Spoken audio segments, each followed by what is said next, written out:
Let us pray in the name of the Father, and of the Son, and of the Holy Spirit. Amen.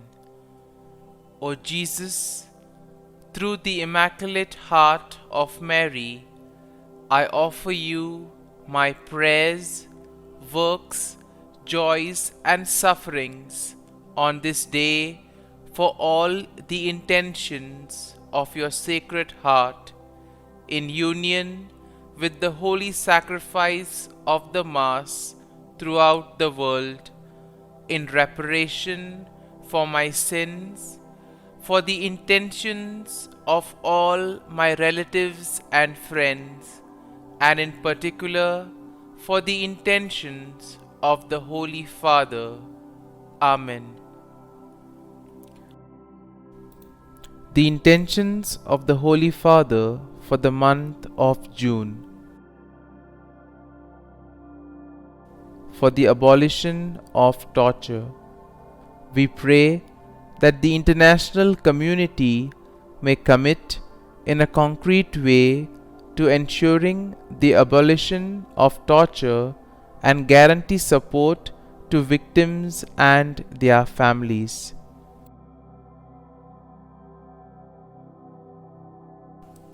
Our Father, who art in heaven, hallowed be thy name. Thy kingdom come, thy will be done, on earth as it is in heaven. Give us this day our daily bread, and forgive us our trespasses, as we forgive those who trespass against us. And lead us not into temptation, but deliver us from evil. Amen. Hail Mary, full of grace, the Lord is with you. Blessed are you amongst women, and blessed is the fruit of thy womb, Jesus.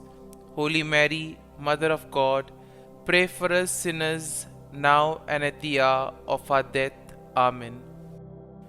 Glory be to the Father, and to the Son, and to the Holy Spirit, as it was in the beginning, is now, and ever shall be, world without end. Amen. My dear friends, the Word of God welcomes you this morning. And as we prepare ourselves to spend this time with Jesus, as we place ourselves in the hands of Jesus, let us also place at His feet all our worries, all our difficulties. Let us tell Him everything that is troubling us. In this way, we will be able to experience a sense of relief, as when we share with Jesus, we know that He will take care of everything. But more important, it is necessary for us to become aware of all the blessings that the Lord has bestowed on us. Many times, because of our busy schedules, we are not aware of this. And as a result, we don't pay attention to the small things that happen in life. Small things which yet could be indications from God. And that is why we need to take time off and look at every moment of our life. Understand the plan of God for us. It is only then that we will be able to orient ourselves towards His plan. And therefore, let us take a few moments and reflect on our lives. And let us be grateful to God for all that He has done for us, particularly for the blessings and the graces that He has bestowed on us. First and foremost, let us thank Him for the gift of life. We thank Him for the various talents, abilities that He has given us. We also thank Him for the people in our lives that have contributed in so many ways to our well-being. Lord, we thank You for our family members, friends, relatives, near and dear ones, and all those who have played a very important role in our lives. Lord, it is through these individuals that You have guided us and you have molded us. In other words, we have become who we are because of their hard work, time, and dedication. And therefore, Lord, we thank you for their presence in our lives, and we pray that they may be blessed in abundant ways. And my dear friends, now let us reflect on Psalm 44. As usual, we shall have a general overview of the psalm, and then we shall reflect in detail, looking at certain important aspects of the psalm. Now, Psalm 44 is a psalm of lament, and it is attributed to the sons of Korah. Now, we will see that the psalm will begin with a declaration of God's past faithfulness to Israel, particularly in giving them victory over their enemies in the conquest of the promised land. However, we see that the psalmist laments that God has apparently abandoned them in their current struggles despite their faithfulness to Him. We see that this is sometimes what we also experience in our lives. We all face challenges, we all encounter difficult situations, and sometimes we may wonder, in spite of doing everything right, still nothing works out. And here we find ourselves having this experience of abandonness. The same thing is also experienced by the psalmist, and we will see how he responds to it. In short, we can say that Psalm 44, being a psalm of lament, it speaks about the struggles that the people of God experience in times of trouble. At the same time, we also see that it is a reminder that even in the midst of suffering, even in the midst of persecution, we can hold fast to our faith in God, and that we can trust in His mercy and salvation. The faith that the psalmist has in God is like a model, and this is indeed something that all of us can follow even in our struggles, trusting that God will deliver us and bring us through to the other side. Now let us read the psalm and try to see what thought touches us. The psalm begins, "We have heard with our ears, O God, our ancestors have told us what deeds you performed in their days, in the days of old." And here we see that the first verse itself starts with the psalmist expressing his love and loyalty to God, and how he has heard of all the great deeds that the Lord has done for the people in the past. Now we see that the psalmist will go ahead and recount that Israel's conquest of the promised land, and this we will see in verses 2 and 3, which go like this: "You with your own hand drove out the nations, but them you planted. You afflicted the peoples, but them you set free. For not by their own sword did they win the land, nor did their own arm give them victory, but your right hand and your arm and the light of your countenance, for you delighted in them." And here we see that in these two verses, the psalmist gives God credit for their military success.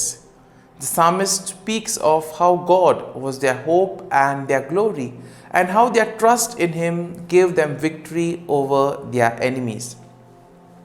Now in the next verses, we see that the psalmist will then shift the focus from the past to the current situation. Let's have a look. "You are my King and my God.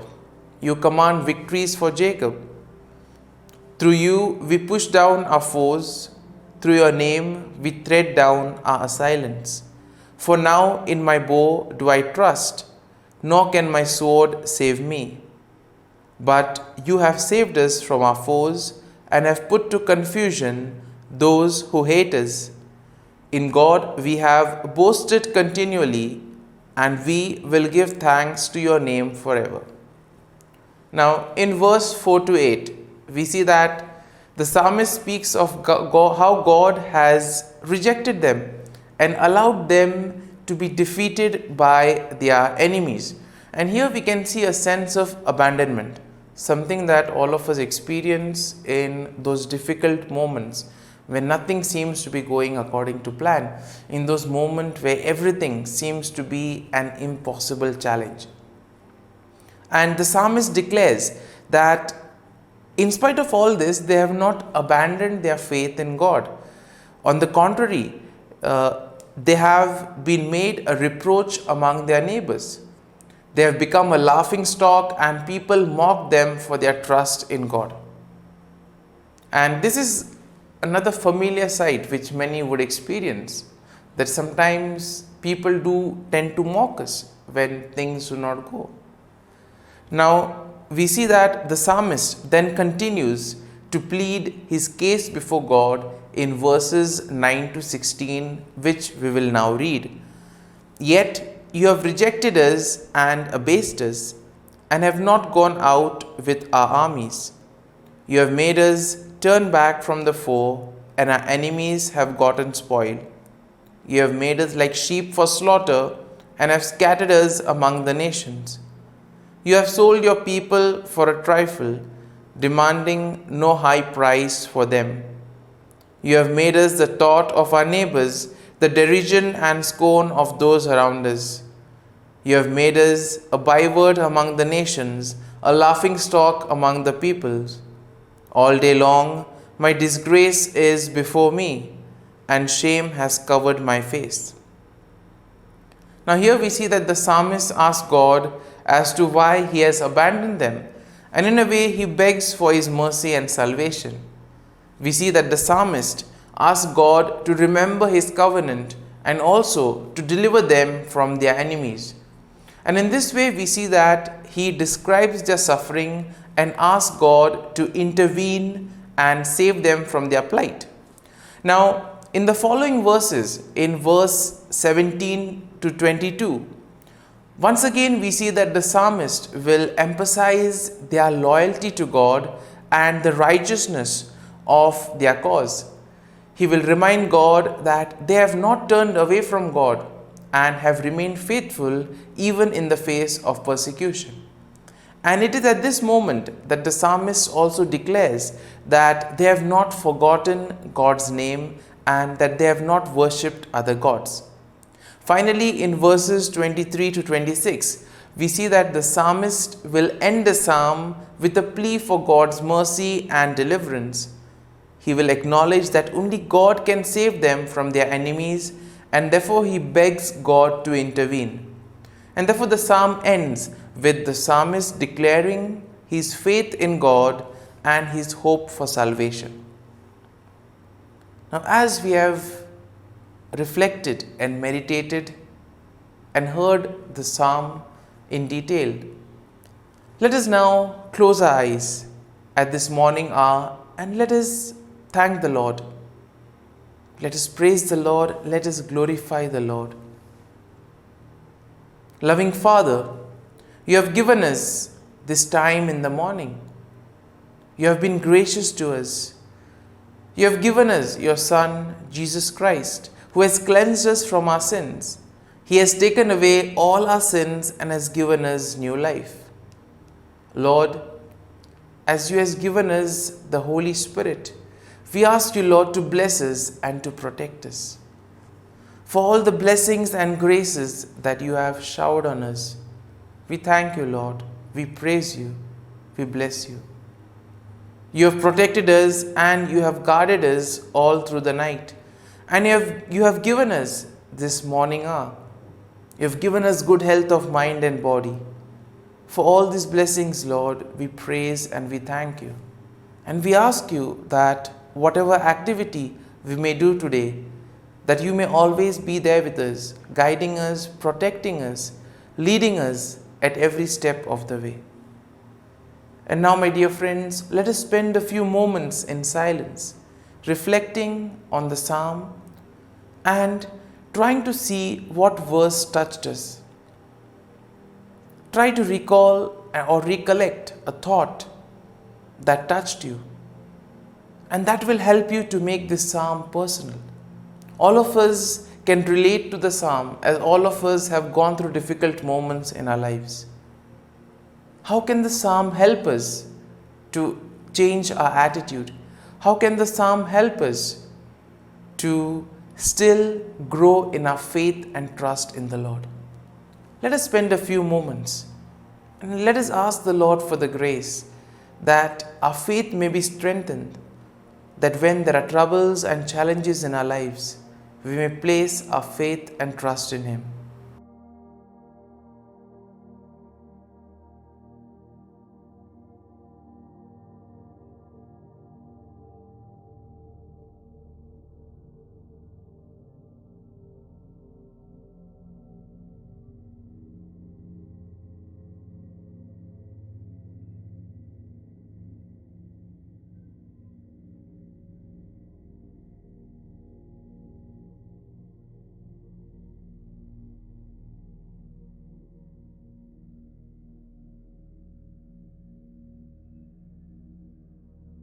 Prayer to Saint Michael the Archangel for protection. Saint Michael the Archangel, defend us in battle. Be our defense against the wickedness and snares of the devil. May God rebuke him, we humbly pray. And do thou, O Prince of the heavenly hosts, by the power of God, thrust into hell Satan and all the evil spirits who prowl about the world, seeking the ruin of souls. Amen. Act of Adoration.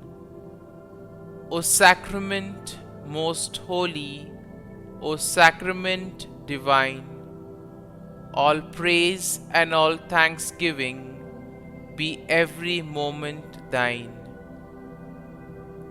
Saint Gertrude Prayer for souls in purgatory. Eternal Father, I offer Thee the most precious blood of Thy divine Son, Jesus, in union with the masses said throughout the world today, for all the holy souls in purgatory, for sinners everywhere, for sinners in the universal church, those in my own home and within my family. Amen. May the divine assistance remain always with us, and may the souls of the faithful departed through the mercy of God rest in peace. Amen. Glory be to the Father, and to the Son, and to the Holy Spirit, as it was in the beginning, is now, and ever shall be, world without end. Amen.